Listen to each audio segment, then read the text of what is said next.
I have been making these spiral cakes, and whenever I post them, I get a lot of questions about how they're made. Welcome to our spiral cake tutorial. All you need to make a spiral cake is a sheet cake. For a 2-tier spiral cake, I like to bake off a whole half sheet.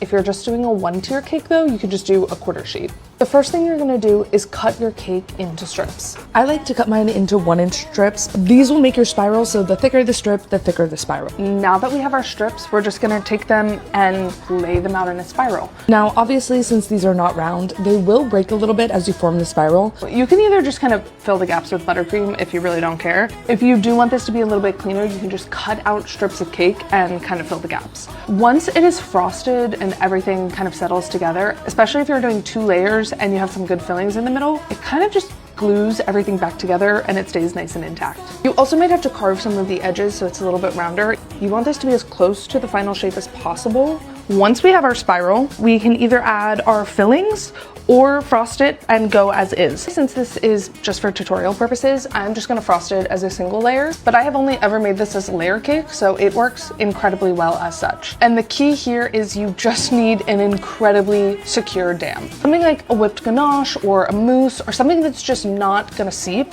That's a really great filling option for this style of cake. This is a great cake to cover in something. I have a cake dirt and cake moss tutorial on my page that looks awesome on this, but you could also cover it in coconut. I one time covered it in strips of rhubarb, really whatever you want. Just not the easiest cake in the world to get super smooth. If you make a spiral cake, please let me know and tag me. Bye.